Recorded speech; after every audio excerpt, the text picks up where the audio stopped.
Hey there, Tad Hargrave from Marketing for Hippies. Just a quick little video. I just heard from a client in my mentorship program about something she did to fill her intro workshop. So intro workshops, if you follow my work for a while, you know this is a thing I'm really keen on, doing a little workshop where it gives people a kind of 30,000 foot overview taste of what you do. She had 5 people signed up, which was less than she'd had in past ones.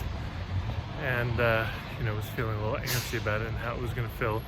So she emailed 3 people who'd been to a past one who'd really loved it. 3 people who'd attended an intro workshop, got a lot out of it, and said, would you be willing to spread the word?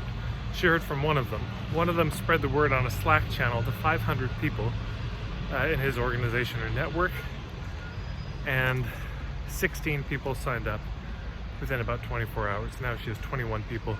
My guess is it'll go up a bit from there. So it can be so simple, yeah? You have an intro workshop that's free or low cost. You reach out to some of the people who've been to your past ones, ask them if they might be able to help spread the word, and some of them will. It's not a bad result. Anyways, just a quick case study, quick story for you.